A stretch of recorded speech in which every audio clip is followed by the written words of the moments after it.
우리가 이제 가정의 주일 오늘 말씀을 우리가 받게 될 때 저와 여러분 마음과 생각 속에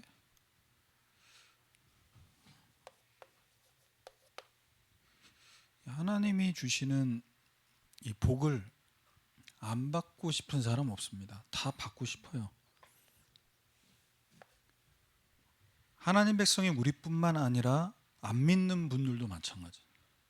다른 종교를 믿는 분들도 마찬가지. 그런데 대부분 어떤 기도 속에 있냐?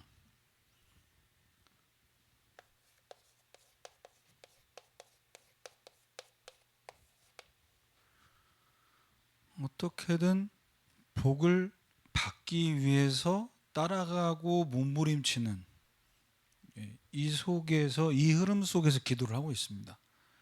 복 받기 위해서 선행을 해보기도 하고, 복을 받기 위해서 밥을 굶기도 하고, 복 한번 받아보려고 밤을 새서 기도도 해보고, 이 복이 따라간다고 해서 오는 게 아니라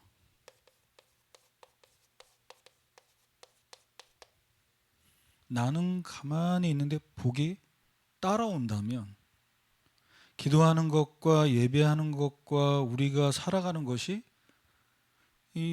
다 달라지게 돼 있어요. 기도를 안 하면, 예배를 안 드리면 하나님이 복을 안 주신다, 벌 받는다, 안 좋은 일 생긴다, 이것 자체가 얼마나 불행합니까? 그런데 반대로 나는 가만히 이 자리에서 은혜 받고 하나님이 우리에게 주신 최고의 복 중의 복인 복음을 들었는데, 복음이 되신 예수님이 내 안에 계심을 나는 기도로 누리고만 있는데 복이 계속 나를 따라다녀요. 하나님이 아브라함에게 말씀하셨잖아요. 땅의 모든 족속이 너로 말미암아 복을 받으리라 했어요. 그 말은 뭡니까? 아브라함에게 하나님께서 복을 주시고 너 자체가 복의 근원이라고 말씀하셨다. 성경에서는 우리가 복을 따라가는 자가 아니라 복이 따라올 수밖에 없는 존재라는 것을 말씀하고 계신데, 그러면 우리는 이 하나님께서 우리에게 주시려고 하는 복을 어디서부터 받아야 되냐? 사랑하는 자여, 네 영혼이 잘되게, 영혼이 잘 되는 게 복입니다. 그래서 우리가 주일에 와서 뭐 하는 겁니까? 영혼을 잘 되고 영혼을 살찌우고 영혼이 건강하게 되는 시간이에요. 예배 시간이에요.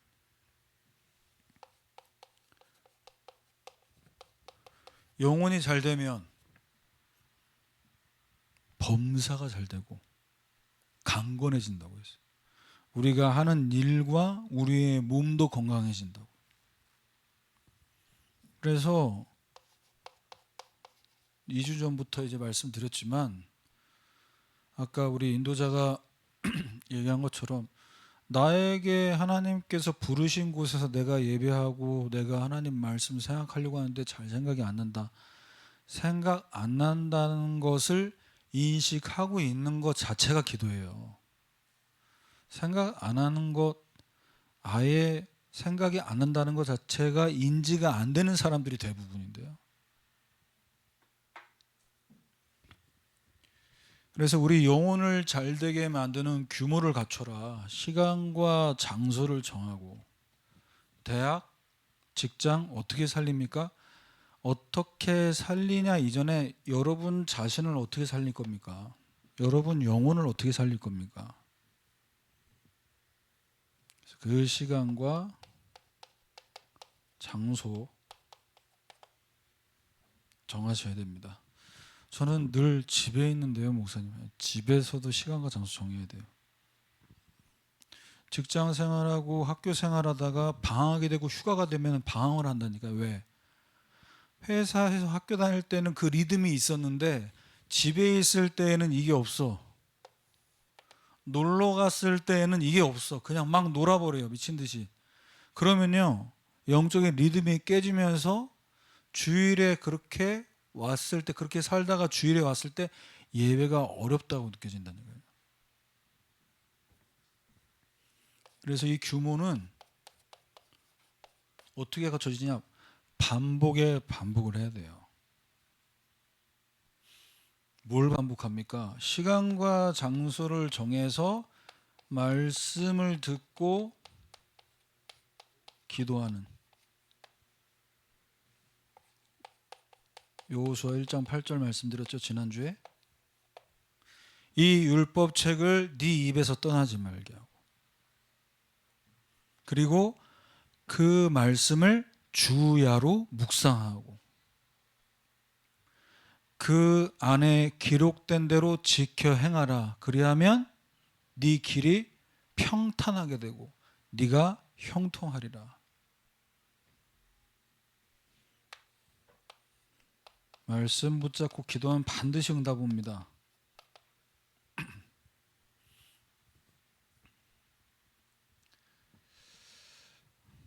그래서 이렇게 시간과 장소를 정해서 말씀을 듣고 기도하면서 응답을 받으면요, 결국 어디에 열매 맺냐? 여러분 삶의 열매를 맺어요. 여러분 일에, 학업에, 직장에서, 또 여기서 이제 사업하는 분들도 이제 앞으로 나올 거 아닙니까? 시시하게가 아니라 성경은 하나님 보란 듯이 이삭에게 한 해에 100배를 얻었다고 했어요.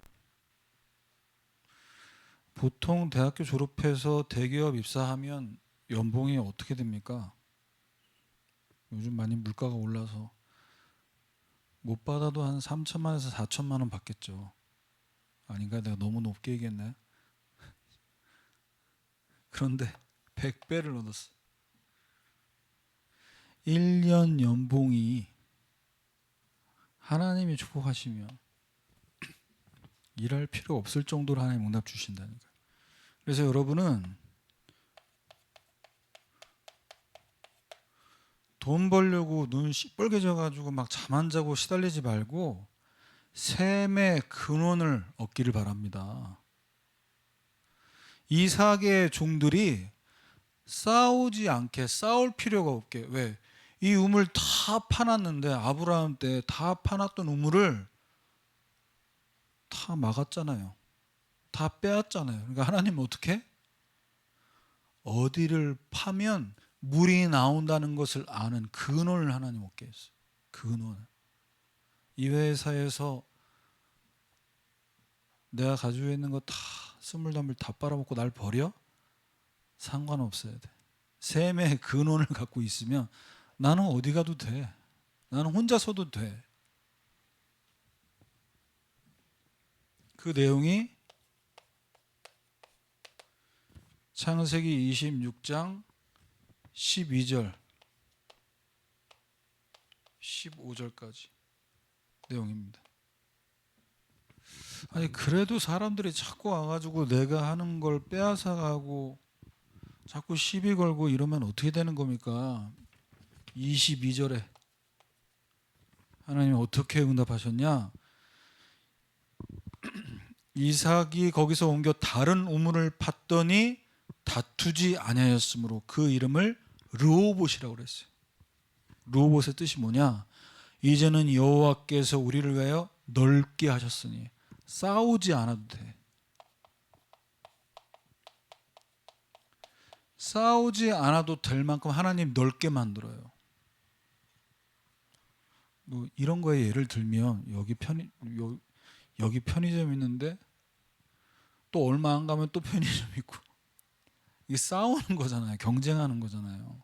어디가 더 물건이 많냐, 어디가 조금 할인 많이 해주냐, 이런 걸로 경쟁해서 손님을 더 오게 해야 되잖아. 그게 경쟁이잖아요. 그런데 경쟁이 사이즈가 비슷할 때 경쟁이 되는 거예요.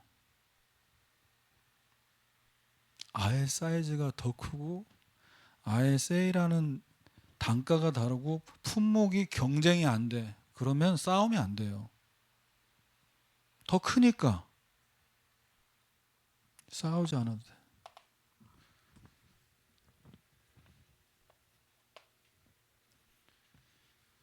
자, 그러면 여러분이 이런 복 받고 싶습니까? 받기를 원하십니까? 그러면 우리는 한번 하나님 입장에서 나 자신에게 질문해 봐야 돼요. 이러한 축복을 아브라함에게, 이삭에게 하나님이 주셨는데 나에게는 하나님이 이런 축복을 주실 이유가 있는가? 나를 축복하지 않으면 안 되는 이유가 나에게 있는가? 여러분이 대학 현장과 직장 현장을 두고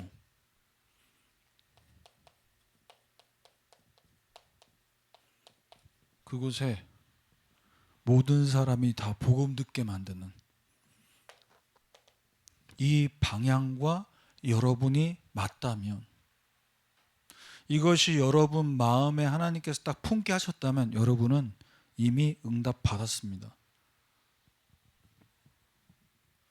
대부분 사람들은 저 복 왜 따라갑니까?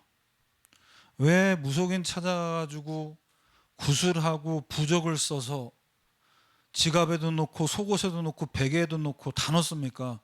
복 받으려고.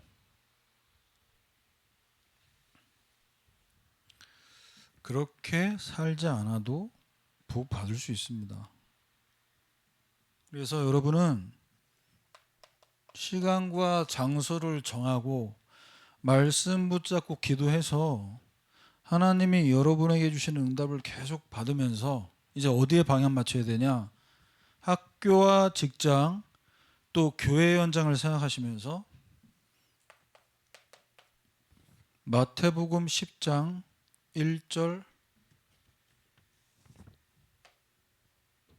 8절까지 말씀. 자, 1절 읽어드리면요.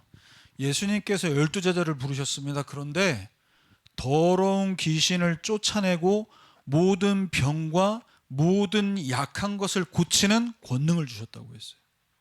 이번 주에 이 말씀 묵상하는데 마태복음 10장이면요.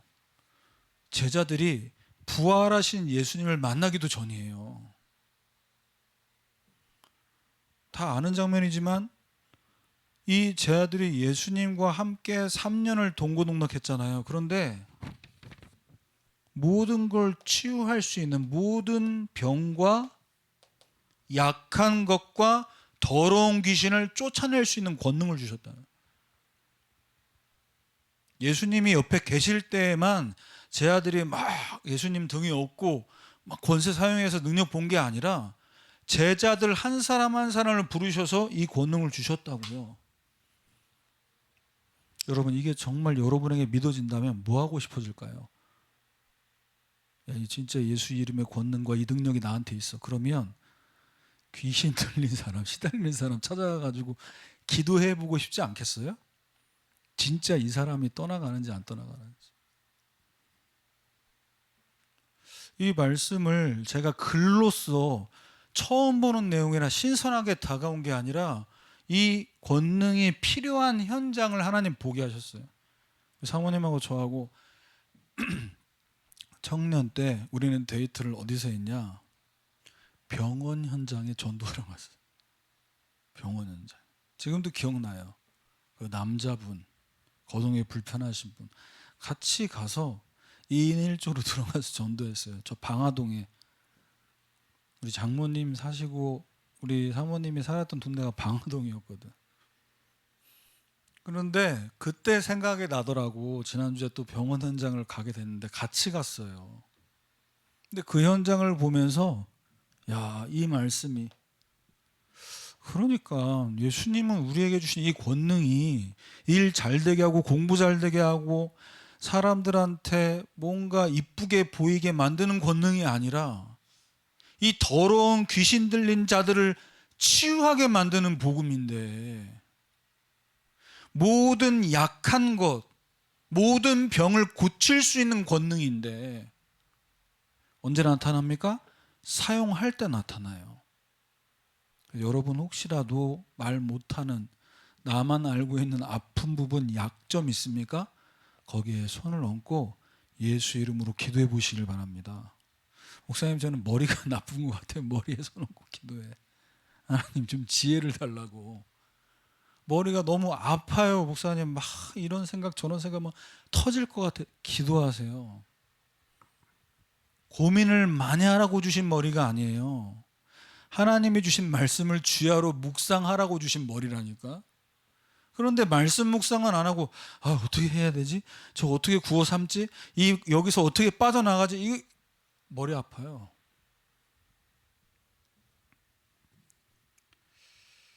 그래서 5절 읽어드리면요, 12를 보내시면서 명령하시면서 이렇게 얘기합니다. 이방인의 길 가지 말고 사마리아인의 고을에도 들어가지 말고, 6절에 오히려 이스라엘 집에 잃어버린 양에게로 가라 그랬어요. 여러분 학교와 직장을 두고 교회 안 다닙니다. 절 다닙니다. 성당 다닙니다. 할 말 없어요. 나는 교회 다니는데 무슨 말 할 거예요? 먼저 기도하세요. 하나님, 교회 다니다가 쉬는 분들, 다녔었는데 안 나가, 가난한 성도라고 얘기하잖아요. 안 나가. 인터넷으로 예배 드리고 온라인으로 헌금했어. 교회는 안 나가. 왜? 상처받고 싶지 않아서. 찾아보세요. 잃어버린 양들. 그리고 교회에서는요, 11시 예배 우리 임원들 한번 기도하면서, 우리 1층에도 있지만 중층에, 나는 이제 예배 끝나고 사회 끝나면 내가 중층에 올라가잖아요. 그러면 분명히 누가 봐도 청년인데 예배 드리고 바로 가요. 그러면 그들 중에는 누군가 날 좀 한번 대청부로 인도해 주면 좋겠다라는 마음이 있는 사람이 있을 수도 있어. 그리고 한 달 전에는 나는 대청부 예배 안 가요 하지만 오늘이 그날일 수도 있어. 하나님이 기도하면요, 그들의 마음을 어떻게 움직이고 그들의 생각을 어떻게 하나님 바꾸실지 모른다니까. 잃어버린 양들, 또는 너무 오랫동안 대청부 예배 안 와서 뻘쭘해서 올 생각을 못하는 친구들도 있다니까요. 잃어버린 양들을 한번 찾아봅시다.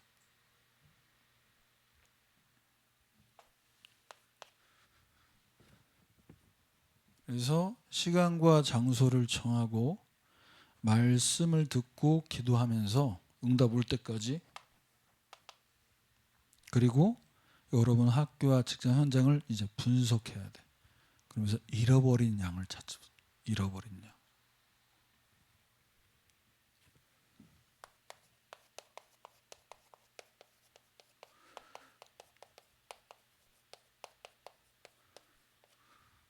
그래서 우리 개인과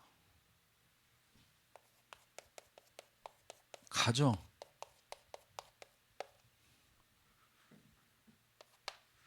개인이 있는 현장에 한 분 한 분이 모여지면은 가정이죠. 부모님, 자녀들. 그 가정이 하나님의 축복받는 가정 되려면요, 뭐가 계속돼야 되냐? 여호와를 경외하고 입으로만 하나님 감사합니다, 하나님 사랑합니다, 그리고 일할 때 공부할 때는 내가 원하는 길로 걸어가는 사람이 아니라 예배 때 나와서 은혜 받고 감사하고 찬양한 다음에 회사에 가서 일하면서 학교 가서 공부하면서 거기서 하나님이 원하시는 길로 걸어가야 돼요. 근데 왜 대부분 길을 못 걸어가냐? 월요일마다 저희들이 저희 이제 교회에서 현장에서 복음 전하고 지역마다 돌아다니면서 전에 전도 현장을 밟았잖아요. 그러면 월요일에 만나면 저는 반드시 성도님이다, 교회 다니신다, 권사님이다, 장로님이다 만나면 저는 분명히 물어봅니다.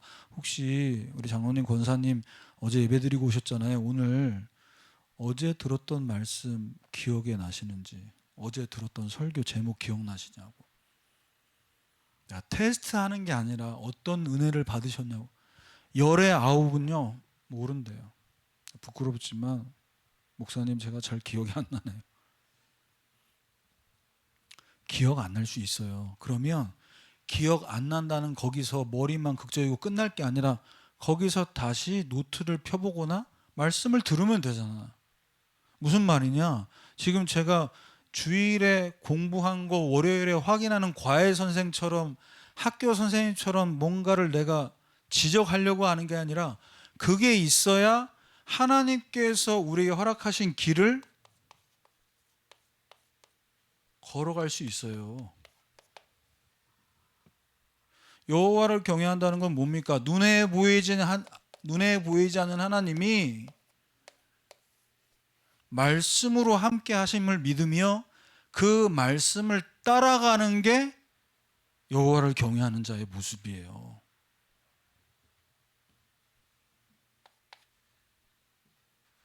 그런데 왜 대부분 사람들과 크리스찬들이 이 길을 걸어가지 못합니까?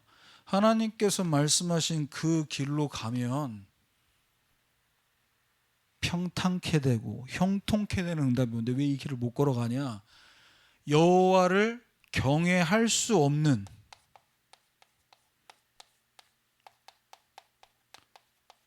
상태예요. 하나님을 경외할 수 없는 상태. 그 근본이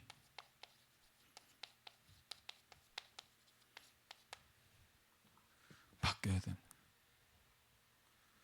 어떤 상태길래 하나님을 경외할 수 없습니까? 에베소서 2장 1절 3절입니다. 허물과 죄로 죽은 상태. 하나님을 만나고 싶지만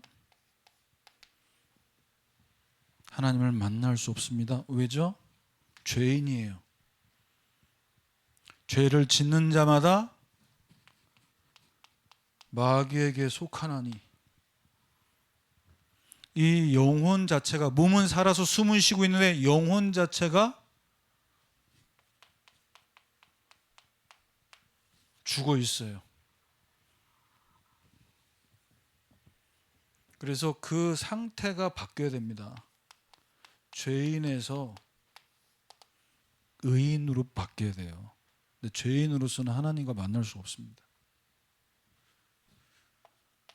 그래서 제가 아까 말씀드린 이 병원 현장에 하나님이 허락하신 이 만남을 두고 대화하는데 뭐 전에 내가 뭐 안 들었던 대화가 아니에요. 들었던 내용이고 아는 내용이에요. 그런데 뭐라고 얘기하냐? 나 절도 다녀보고, 나 무당들도 쫓아다녀보고, 그냥 무당집 가서 복채 내고 전 보는 수준이 아니라 무당의 굿하는 굿판에 가서 굿도 해보고 본인이 다 해봤다 이거야. 해봤는데 안 된다는 거예요. 그걸로 안 됩니다. 왜? 여기에 있어요. 지금 이 상태예요. 그래서 바뀌어야 됩니다. 하나님을 경외할 수 있는, 그러려면요 경외하기 전에 만나야죠. 하나님을 만날 수가 없는데 뭐 만나야 대화가 되는 거 아닙니까? 그러죠. 만나면 안 되는데 무슨 대화가 됩니까? 아니, 같은 건물에 있는데 안 만나는데 무슨 대화가 됩니까? 화장실에 있는데 로비로 올라와서 카페에서 와야지 만나지지 왜 교회에 와서 화장실에만 계속 있냐고. 만나야지. 아니, 교회 와가지고 앉아서 예배드리고 헌금도 드리고 대표기도 다 했는데 왜 안 만나고 가는지 모르겠어. 뭐하러 온 겁니까? 우리 헌금하러 왔습니까? 거지 안 되려고?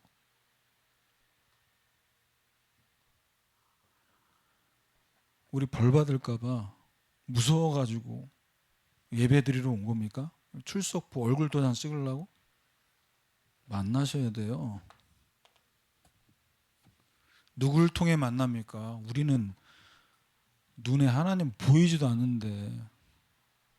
그래서 참 이 현장 사모님과 같이 가서 얘기 들으면서 본인은 그냥 일상 얘기하지만 나는 그 얘기를 듣는 가운데 자기 몸을 구렁이가 칭칭 감고 있는데 아까 얘기한 대로 우리의 모든 약한 것, 더러운 귀신을 쫓아낼 수 있는 그 권능 주신 예수 이름으로 기도하는데 막 몸을 막 비틀잖아. 자기가 하는 게 아니래. 반응을 보이는 거예요. 예수 이름으로. 그냥 다른 대화할 때는 가만히 편안하게 얘기하는데 예수 이름 얘기하는 순간 막 몸이 반응을 하는 거지. 몸이 아니고 그 안에 들어있는 영이.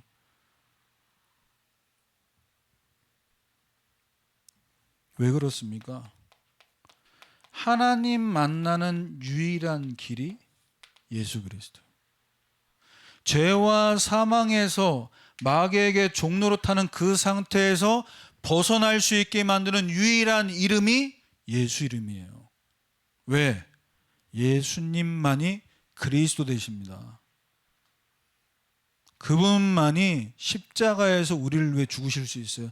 제가 어버이날이지만 우리 자녀들이 나를 정말 사랑하고 엄마가 배 아파서 난 자녀들이지만 부모로서 내가 예수님처럼 우리 자녀를 위해 대신 죽을 수 있을까? 나도 사람인데. 근데 우리 주님께서는 망설임 없이 십자가에 올라가셔서 달리셨어요. 인간적으로는 그 고통을 감당하기가 너무 어려우셔서 기도하셨잖아요. 아버지요, 이 잔을 내게서 옮겨주십시오. 그러나 나의 원대로 마옵시고 아버지의 뜻대로 되기를 원합니다. 이게 예수님의 기도였어요. 그만큼 죽기까지 우리를 사랑하십니다. 피 흘리기까지 우리를 사랑하십니다. 왜? 우리로서는 해결이 안 되잖아요. 주님께서 유일한 길이 되신다라는 그 증거로 십자가에 죽으신 거예요. 십자가의 복음이 뭡니까? 그래서 저와 여러분에게 에베소서 1장 3절에서 6절까지입니다. 그리스도 안에서 하늘에 속한 모든 신령한 복을 우리에게 주시되, 모든 신령한 복. 여러분, 우리는 복 다 받았습니다. 모든 신령한 복이 어디요? 그리스도 안에 있어요. 그분이 우리 안에 계세요. 그래서 예수 이름으로 우리가 기도하는 겁니다. 기도를 끝마치기 위해 예수 그리스도의 이름으로 기도합니다. 아, 끝났구나. 이제는 예배 끝이구나. 밥 먹으러 가자. 그 사인이 아니라 신령한 모든 복이 그 안에 들어있다고. 저는 초등학교 때, 목사님 때는 국민학교였죠. 여름 성경학교 다니면 내가 제일 좋아하는 노래가 어떤 노래였냐? 예배가 다 끝나면요, 다 일어나서 손을 잡으라고 해요. 그러면서 찬양을 불러요. 여러분, 우리 동무여 가만히 우리 예수님 손 붙잡고 집으로 갑시다. 아, 끝났다. 근데 그 다음 가사가 중요해요. 오늘의 배운 말씀을 잊지 맙시다.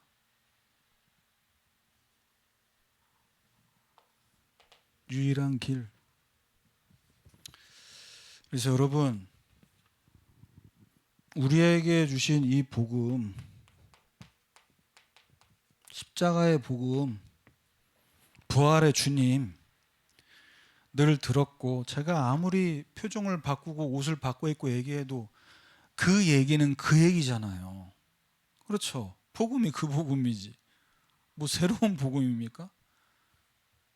그런데 이분이 유일한 길이 되셔서 저와 여러분 안에서 살아계신다라는 이 메시지가 나에게 아멘이 되고 믿어지고 이게 나에게 실제로 느껴지면요, 내 눈이 달라지고 내 말이 달라집니다. 보세요. 우리가 내가 사랑하는 연인이 있잖아요. 나를 좋아하는 사람이 있어. 내가 좋아하는 사람이 있어. 둘이 서로 사랑해. 그러면 가사, 유행가 가사가, 가수들이 부르는 그 노래가, 가요가, 그 가사가 다 내 얘기예요. 이별에 대한 노래가 나오는데 내가 헤어져서 차였어, 지금 차일 것 같아. 그러면 그 이별 노래 가사가 막 내 마음을 막 가슴을 후벼 판다니까. 그래서 야, 얘는 어떻게 내 마음을 이렇게 잘하냐.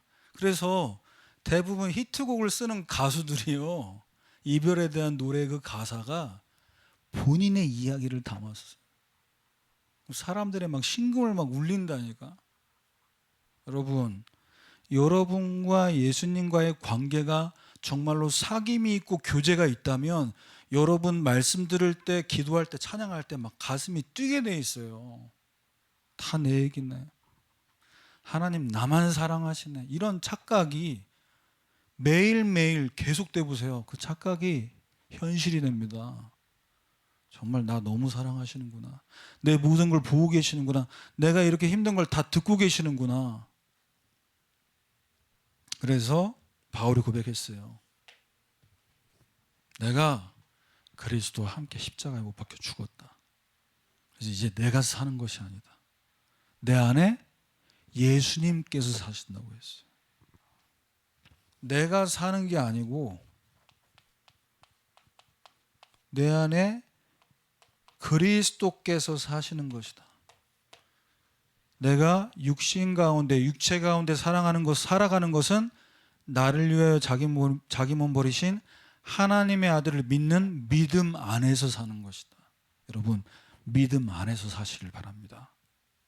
십자가에서 모든 문제를 끝내신 예수님이 내 안에 계신다는 믿음 가지면 어떻게 살까요? 모든 걸 다 문제로 여기고 모든 걸 다 불평불만하지 않고 믿음 안에서 살면요, 모든 걸 감사해요. 왜? 예수님 다 알고 계시잖아. 부활하신 예수님이 지금 나를 위해 기도하고 계시잖아.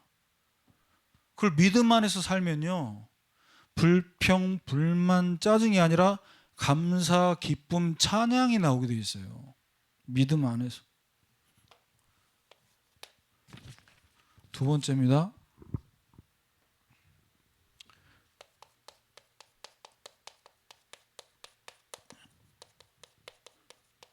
이 구원의 은혜 속에서 축복된 가정.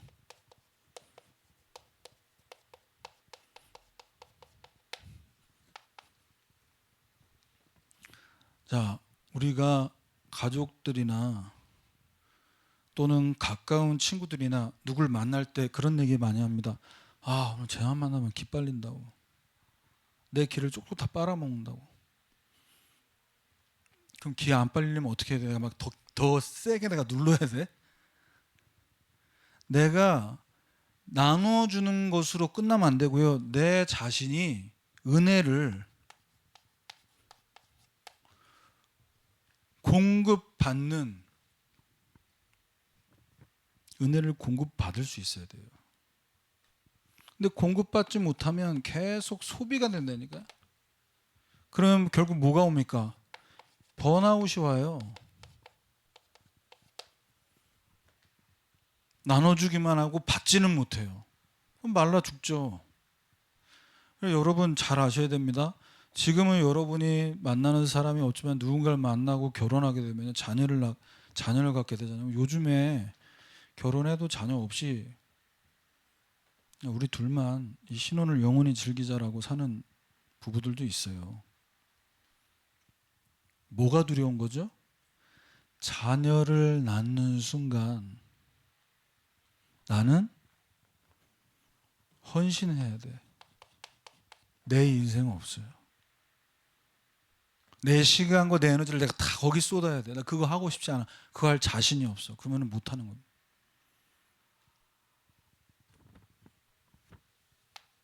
공급받는 비밀이 없으면 자녀 낳는 것도 무섭다니까요.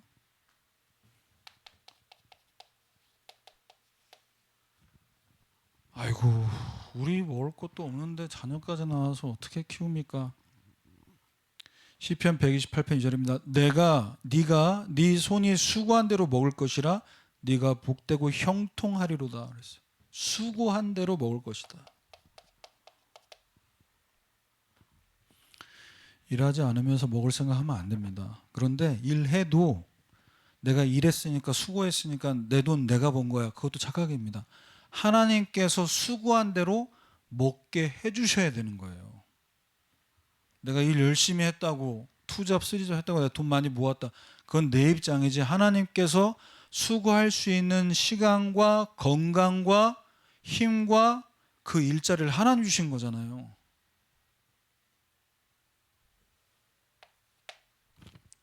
네 집 안방에 있는 아내는 결실한 포도나무 같고 자식들은 어린 감람나무 같다. 여호와를 경외하는 자는 이같이 복을 얻으리로다. 가족들 모두가 다 어머니가 포도나무처럼 열매를 주고 공급해 줄 수 있는 사람으로 계속해서 엄마의 역할을 하려면요, 하나님으로부터 공급받는 비밀이 있어야 됩니다. 그게 없으면 나중에 어떤 멘트가 나오냐, 엄마들이 나 당신 위해서 그동안 헌신했고 내조했고 나 자식들을 위해서 그동안 살림했어. 나 이제 내 인생 찾을 거야. 이런다니까. 내 인생을 그동안 자녀 키우고 남편 뒷바라지 하는데 내 인생 찾은 거예요? 그 인생 자체가 지금 방향이 없던 거잖아요. 정체성이 없는 거였잖아요. 자녀 때문에 내가 없고 남편 때문에 내가 없는 게 아니라 나 스스로가 하나님이 허락하신 방향을 못 찾고 사는 거잖아요. 그러니까 막 내 잃어버린 세월 누가 찾아주냐고 하면서.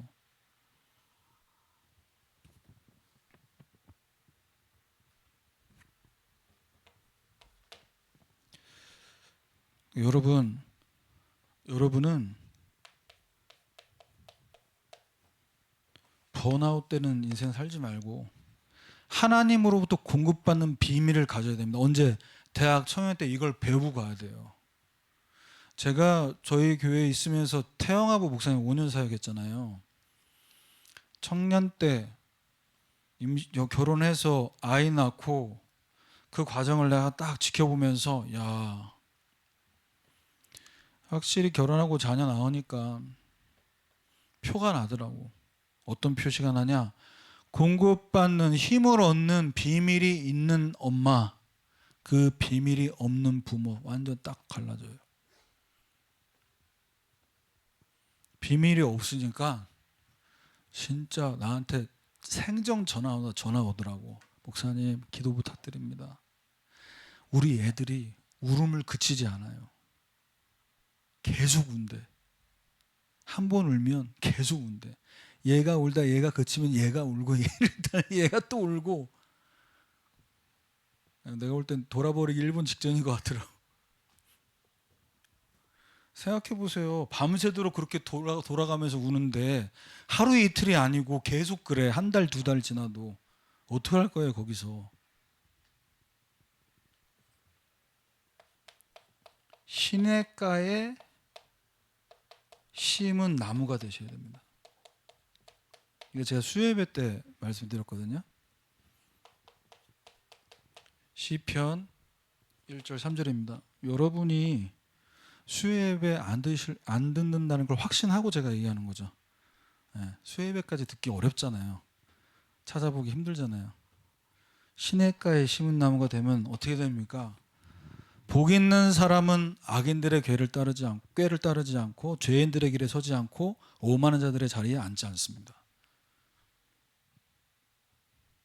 오직 여호와의 율법을 즐거워하여 율법을 주야로 묵상한다. 여호수아 1장 8절 말씀하고 또 연결되죠. 그래서 시냇가에 심은 나무가 어떻게 됩니까? 때가 되면 결실을 맺어요. 시냇가에 심겨진 나무의 뿌리는 어딜 향해 있을까요? 보이지 않지만 물을 향해 뻗어 있겠죠. 계속 공급받는 거예요. 계속. 눈에 보일 때는 잎사귀가 열매가 많이 열렸네. 그 뿌리는 계속 물을 향해, 영양분을 향해 뻗어 있어요. 그래서 계속 빨아들이는 겁니다.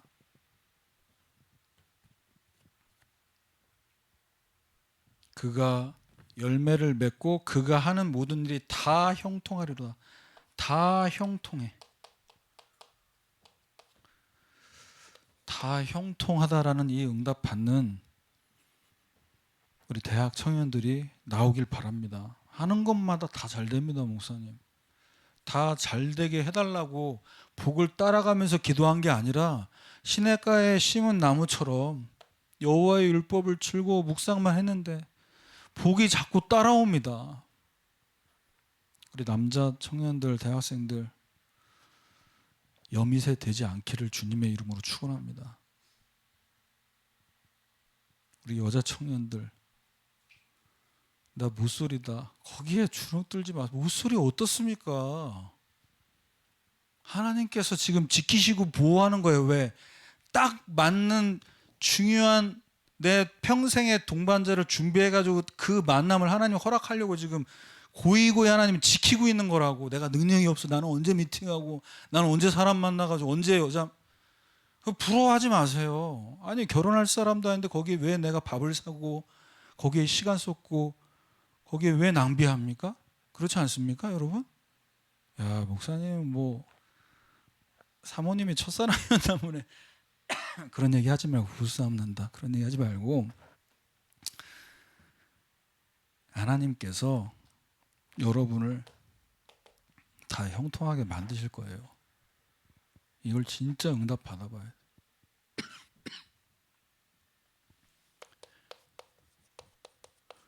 시온과 함께. 시온은 뭘 얘기하냐? 성전과 교회를 의미합니다. 그래서 여기서 응답 받고 이 응답을 이어줄 수 있는 사명. 여러분이 대학 청년 때 은혜 받고 축복받은 거 여러분 자신에게 끝나지 않아요. 제가 대학생 때 청년 때 응답 받은 걸 갖고 지금 이 사명 감당하고 있잖아요. 평생 응답은 평생 응답.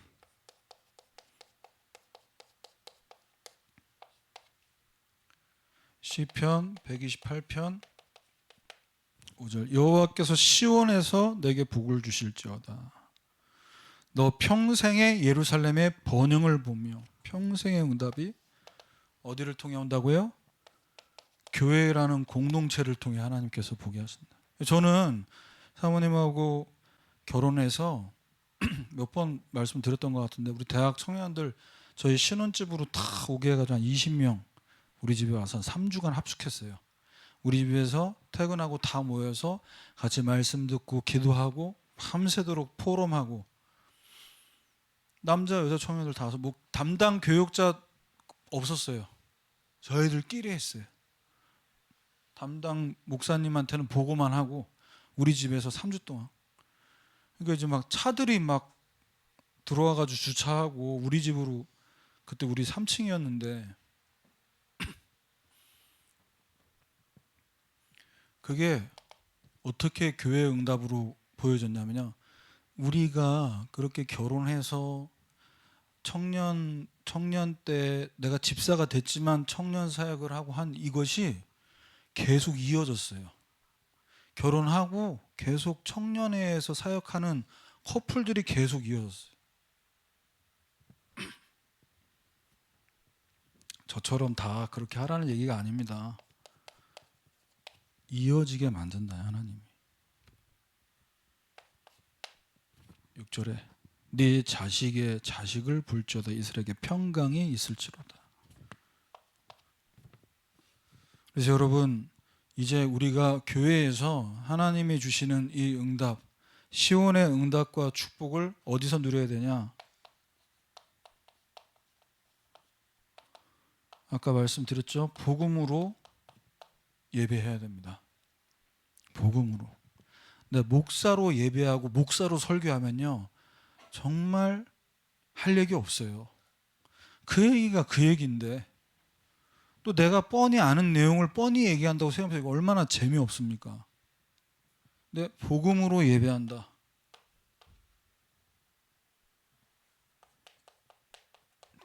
지난주 이제 우리 한 주간 새벽기도 사무엘상 7장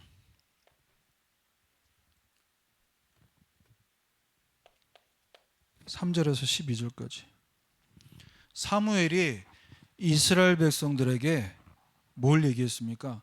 너희들이 전심으로 여호와께 돌아오려거든 이방 신들과 아스타롯을 너희 손에 제거하라고 그랬어요. 이방 신들, 바알 신과 아스타롯을 얘기합니다. 자, 이 신들은 어떤 신이냐? 남신 여신이에요. 그래서 바알은 남자 신인데 풍요의 신, 아스타롯은 여성 신인데요, 다산의 신입니다. 그래서 이 두 신에게 우상 숭배하면요, 그 우상 숭배하는 그 제사 그 형식에 이 음란 충만하거든요.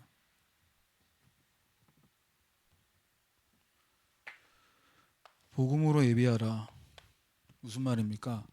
우상 숭배한 그 죄에 대한 결과로 뭐가 계속 이스라엘 백성 괴롭혔냐? 블레셋이 괴롭혔어요.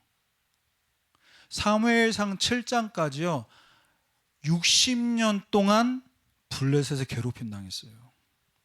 나는 블레셋이, 우리는 계속 블레셋이 공격하니까 힘들어.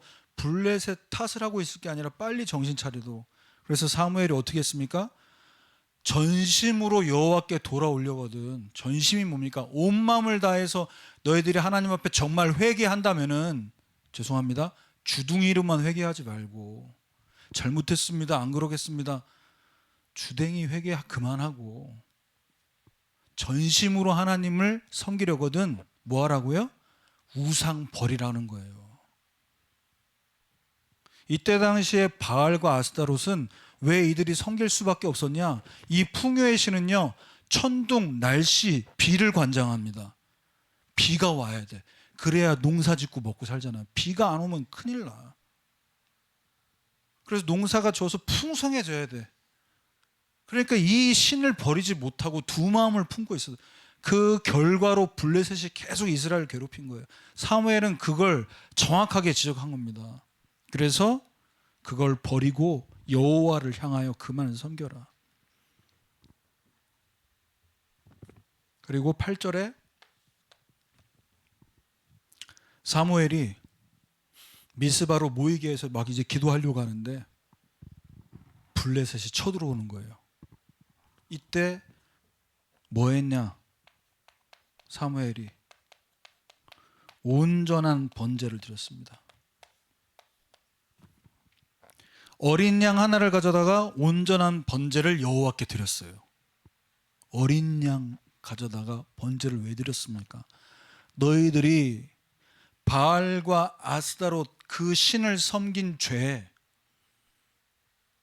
그것으로 인해 쳐들어오고 있는 블레셋, 어린 양의 피, 이 피 제사만이 뭐 할 수 있다? 이 우상 숭배에 대한 이 죄를 깨끗하게 할 수 있다.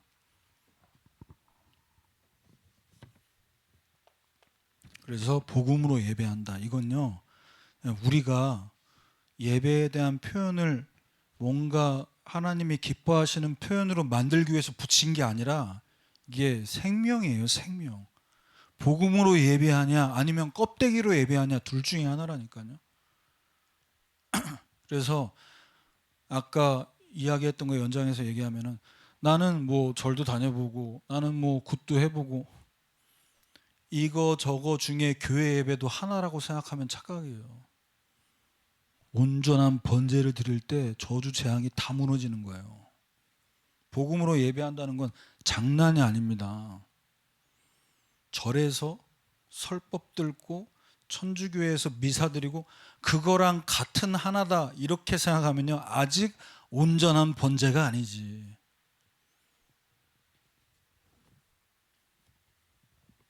자, 12절에 이렇게 복음으로 예배하고 온전한 번제를 드림으로 이어줄 수 있는 사명, 우리가 뭘 이어줘야 됩니까? 사무엘이 돌을 취했습니다. 블레셋이 다 박살났어요. 온전한 번제를 드림으로 하나님께서 역사하셔서 그때 사무엘이 돌을 취했습니다. 그리고 여기까지 여호와께서 우리를 도우셨다 하고 그 이름을 에베네셀이라 하니라.